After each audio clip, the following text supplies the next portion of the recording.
What are the 5 different conflict resolution styles, and what is one thing you should know about each of them?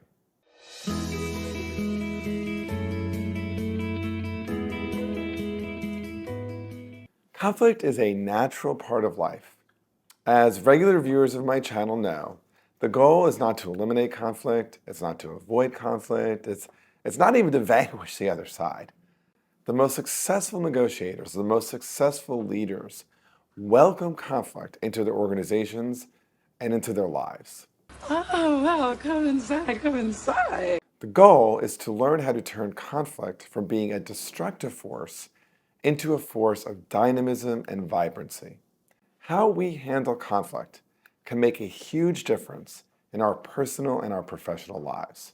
That's why today we're diving into how to navigate disagreements more effectively by being able to identify and work with different conflict resolution styles.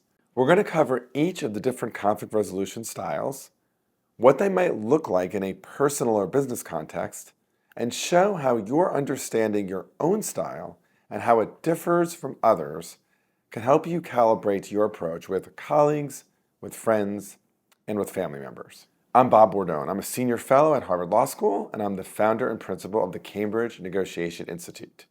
I've been working with conflict styles for more than 20 years. So before I jump in, I'd love to hear below, how would you describe your own conflict resolution style? And what would you like to know about others who might approach conflicts differently from you? I want to start by saying a bit about these styles.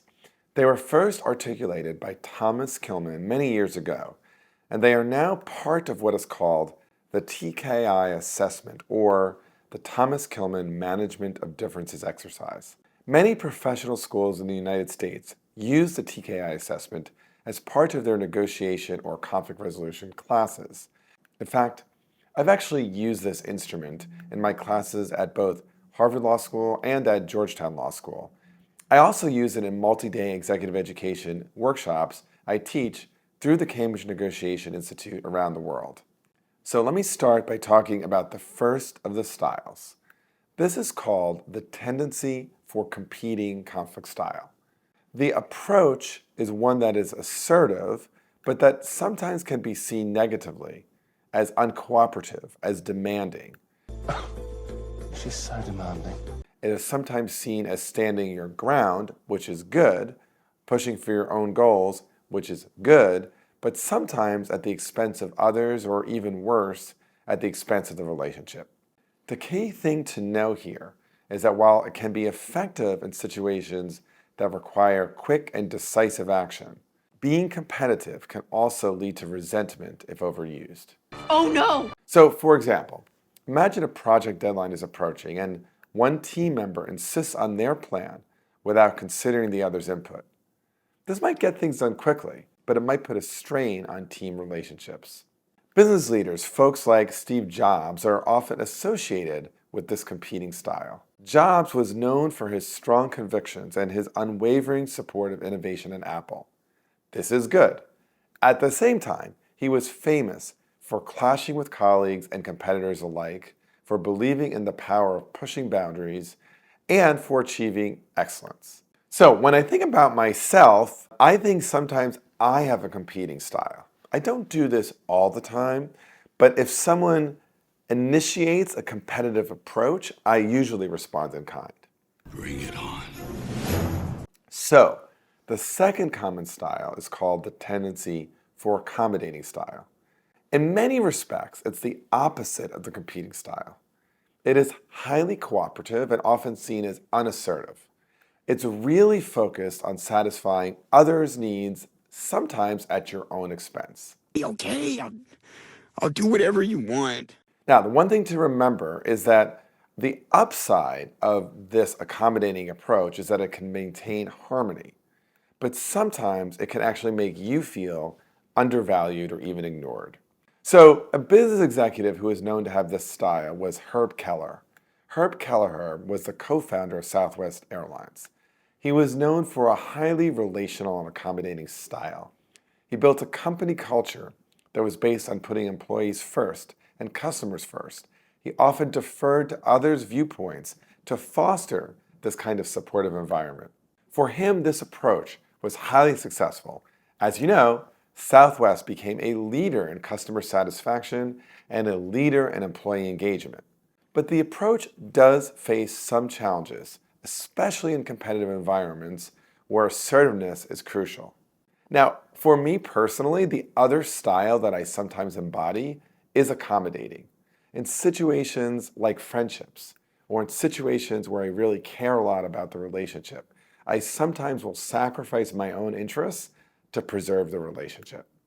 The third style is the style of a tendency to avoid. Sometimes people think this is the same as accommodating, but it's actually quite different. The tendency to avoid involves sidestepping the conflict altogether.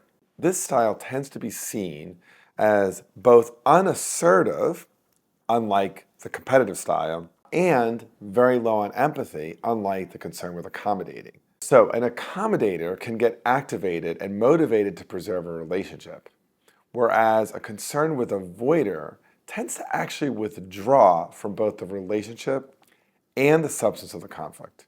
Consider business magnate Warren Buffett. He was often known for the avoiding style in certain situations. He was known for his calm and patient approach to investment decisions. He strategically avoided unnecessary conflicts and he focused on long-term growth and stability. While the concern with avoiding approach has often been criticized as being overly cautious, as missing opportunities, in fact, there are times when deploying avoiding is highly adaptive and very appropriate.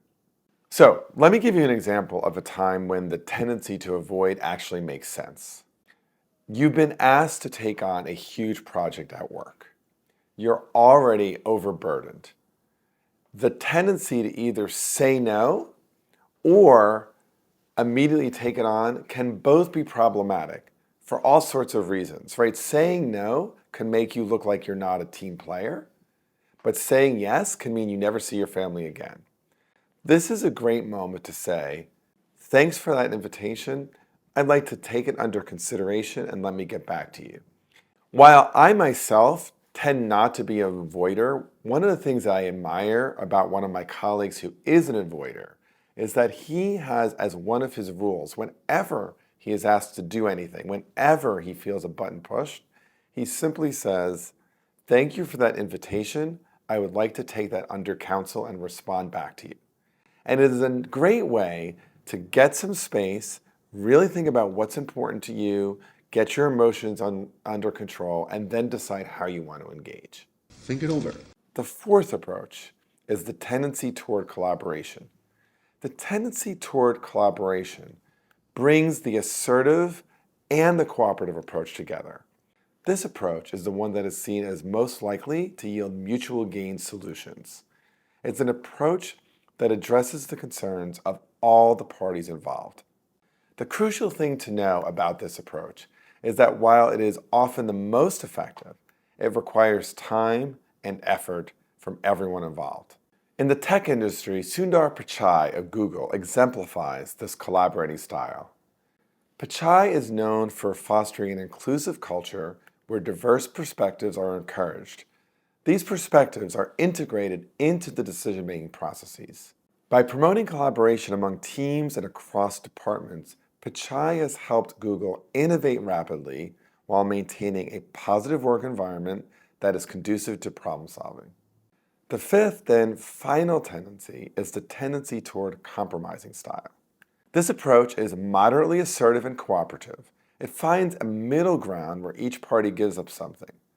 The key point here is that it can be a quick way to resolve issues, but it's not a way that fully satisfies everyone's interests. A notable example of the compromising style can be seen in Indra Nooyi, the former CEO of PepsiCo. Nooyi navigated complex negotiations with stakeholders, balancing diverse interests to often achieve mutually beneficial outcomes. Her ability to find compromises enabled Pepsi to adapt to changing market demands while maintaining strong relationships with investors and customers alike. To the degree that collaborating and compromising sounds the same, let me say a little bit more about the difference. Collaborators tend to actually work with each other to move from positions to underlying interests and create value. Compromisers tend more likely to just find a middle ground. Let me give you a simple example, one that I have sometimes used in earlier videos. There are two sisters and they're fighting over the last orange in the house. A collaborator together would try to figure out why did each sister want that orange, and then it might identify that one sister wanted the fruit and the other sister wanted the peel for the zest in a cake she's baking. Hence, one can get the fruit and the other can get the peel. A compromiser might say something like, why don't you just split the orange in half? In both cases, there's a resolution. But on the compromising side, the underlying interest isn't as fully realized. So there you have it, the 5 conflict resolution styles: competing, accommodating, avoiding, collaborating, and compromising. In early research, some of these styles were viewed as being superior to others.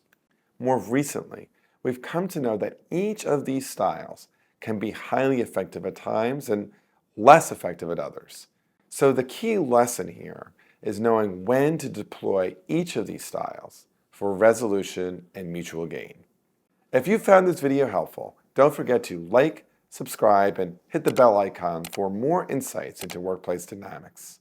And stay tuned to binge watch our playlist on the 5 conflict resolution styles. I'm Bob Bordone. Thanks for watching. See you soon.